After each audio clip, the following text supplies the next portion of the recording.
Hey, friendo, Steve here. Welcome back to Wrestle Juice. So, AEW Full Gear 2023 is in the books, and as usual, I asked you guys for your hot takes using the community tab thing here on the Wrestle Juice YouTube channel. And that's why you gotta make sure you hit that subscribe button, notify bell, because then it'll let you know when there's a community tab thing, because I might read one of your hot takes right here on the channel after every pay-per-view. Let's go ahead and get started. This first one, I kind of feel like it's not even that hot of a take, but a lot of people gave it the old thumbs up, and it's, of course, from Real Life 7541 says, Swerve should be the guy to beat MJF. So a lot of people think that the MJF Adam Cole storyline is sort of the A storyline that will build to Adam Cole beating MJF. I think that's probably the way it's going to go, Adam Cole being revealed as the devil, but what if he's not? Or what if he is and MJF is able to sort of get through him as well? Who should be the guy to beat MJF? A lot of people think Swerve, and I think that match last night opened up a lot of people's eyes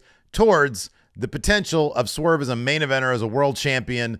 I think given a lot of your comments had to do with how well Swerve Hangman, the death match, was received.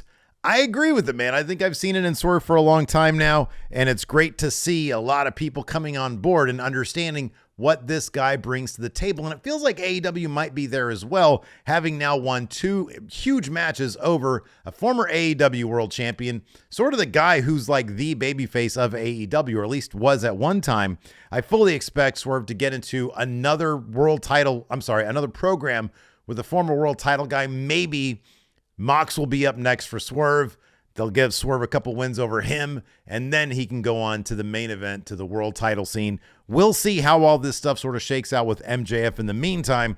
But yeah, I really kind of expect Swerve to sort of bypass all the other titles and head up to the world title scene, probably sooner than later, sometime surely in 2024. I think that'd be a really smart move for Tony Khan. Let's move on to the next one. All right, speaking of the Swerve Hangman Texas death match, Gustavo says, probably not much of a hot take, but the only real issue I had with the death match was the blood drinking spot. I draw the line at drinking blood. So for me personally, I do not drink blood. It does not interest me. However, I understand how that would make some people kind of queasy. I know we just went through like a whole pandemic, and people are kind of extra careful about the germs that are going around and the hygiene and stuff. So I understand this one. I'm not going to fault anybody for this hot take. I don't know if this is even a hot take. I think a lot of people would probably be averse to drinking blood. In the match last night, Hangman, not so much. Let's take a look at the next one. Here we go. Tony the Pokemon guy says Sheeta deserves so much more than being a transitional champion, or the one they give it to before they decide who they want to push next. That's kind of the transitional champion. Look, man, I kind of disagree with this. I think that Sheeta is the reliable one. She's the Mox of AEW's women's division. They understand if they want somebody reliable, somebody believable to hold that title, they can put it on Sheeta. Is that transitional? I guess that's a debatable point, but it's obvious at this point Toni Storm is the hot hand. She's captivated everybody, and I fully expect her to run big time with that title. Also, it was a protected loss for Hikaru Shida with the saucer thing in the britches on the butt cheek. I thought it was a pretty decent spot right there. I thought it was a really, really fantastic match. I'm sure Sheeta will probably end up being the first 4-time women's champion in AEW as well. So I think she'll be fine, and I think they treat her pretty darn well. Speaking of the Toni Storm match, JMCZM1KD says, timeless Toni Storm's title win is the best AEW women's division moment so far, and she's so good at what she does. She could be the person to finally force Tony Khan to put more focus on women's wrestling. I hope so. I really do. I think as we've seen in terms of the television ratings on SmackDown last week, the segment with Bayley and Damage Control was the highest rated segment on SmackDown. WWE continually showing that women's wrestling can draw viewers, can draw ratings. I hope that Tony Khan sort of understands that, hey, you know what? Every once in a while, you can break that mold. You can break your pattern. I understand, like, looking at the quarter hours on Dynamite or on Collision, that oftentimes the women's division isn't sort of, doing as well as some of the other segments. That's because I think AEW viewers understand there's not really a concentration on that subject material. If he devoted more effort, more creative energy on the women's division, I have no doubt that he could see that turn around. He can actually get them to draw ratings. It's just a matter of when you put effort into something, you get something back from it. And I think Tony has proven that you can do that. It'll be interesting to see how she's treated, if this will lift sort of the women's division in general, because I think there was a lot of good sentiment, a lot of good thought on the Julia Hart title win in the TBS title match, which is a really good match as well. So we'll see if maybe he'll devote a little bit more time to the women's division. I think it's probably a good idea. I've been enjoying AEW programming as of late. It's not without its issues, but one weird thing about it is simply that they don't put more effort in their women's division. All right, a cursed hawk here said, the main event was goofy and overbooked. It dragged on too long and left the audience assuming something would happen at the end with the devil, which didn't happen. Also, if we're keeping kayfabe, then Adam or MJF could have just easily gotten a DQ win or loss to keep the title. So let's talk about that main event. I personally liked it quite a bit.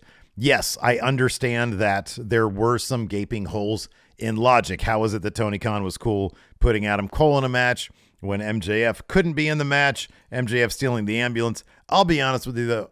I kind of feel like the absurdities of pro wrestling trump, the entertainment absurdities of pro wrestling trump the gaping holes in logic. These are sort of natural pro wrestling tropes that you just get, the big hero spots, the big hero moments. So I'm fine with it. I honestly didn't think the main event was overbooked. It was long, but it's not like you had, a ton of different things going on to interfere with the match. That's typically an overbooked match where you have all this convoluted stuff happening.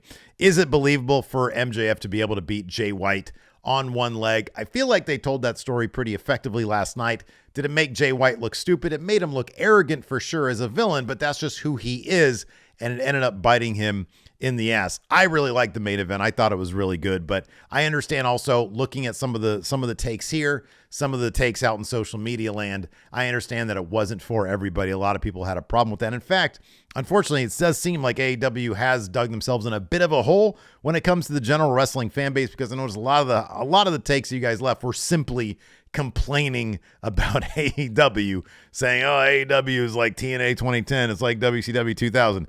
Guys, it's not that. It's not. It ain't that. Some people have been waiting for an opportunity to sort of strike out at AEW and complain about them and say, oh, they're WCW 2000. I personally don't see it, but to each their own, I guess. Andrew Sharp 8326 says, late, but here's my take. I feel like it's the current cool thing in wrestling right now to hate on the Elite and Jericho. There does seem to be a bit of a backlash against the Elite and Jericho. However, I kind of feel that's because for whatever reason, they've been removed from doing anything really vital in the company. Jericho especially has developed a reputation for working with younger talent, with up-and-coming talent, and then watching that talent sort of lose their momentum afterwards, which I've never really attributed to Jericho.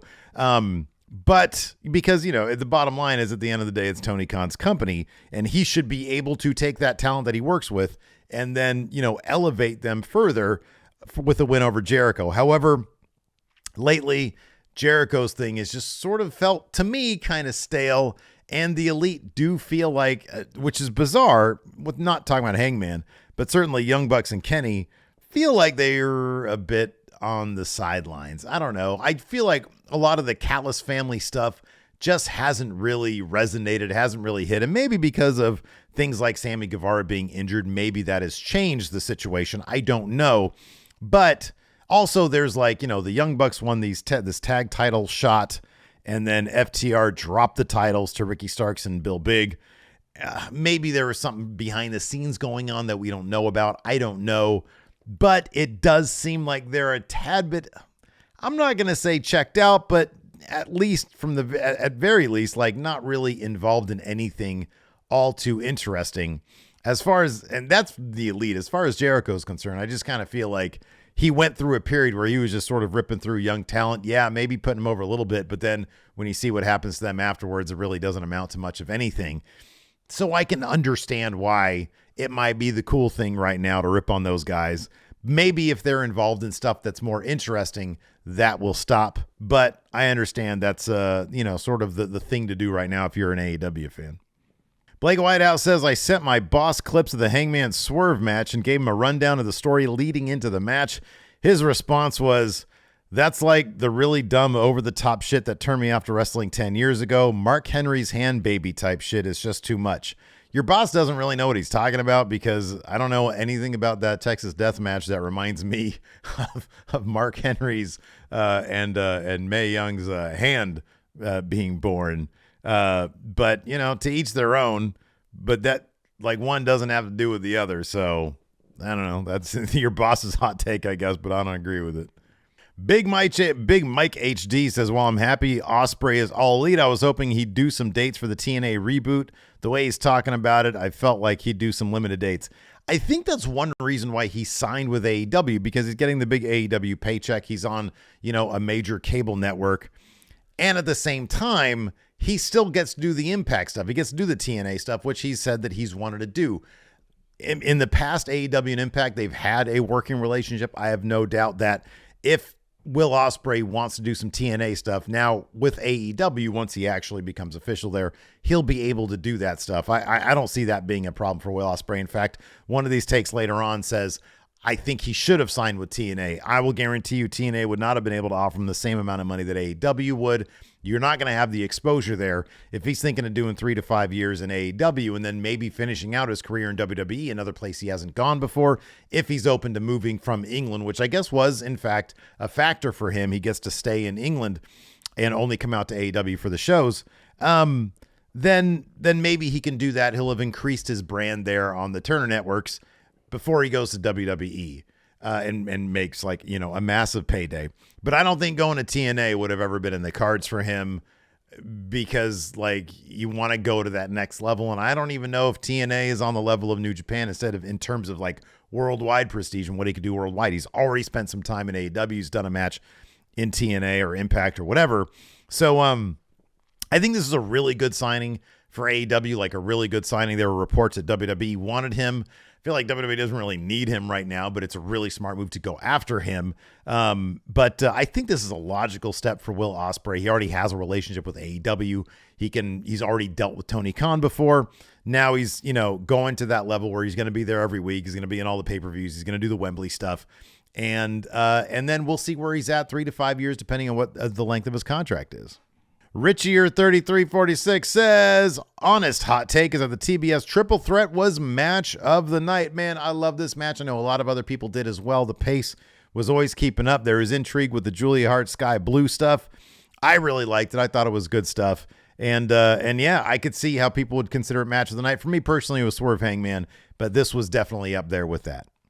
Zach Sparks says a Kenny Omega match was officially the bathroom break match for the night. Look, it's really hard to follow that Hangman Swerve stuff. And yeah, the story leading into this match, the Kenny, the Golden Jets against the Young Bucks, really was nothing special, sort of slapped together at the last minute. So yeah, this was sort of the downer match of the night. I'll be honest with you. I really wasn't into that one.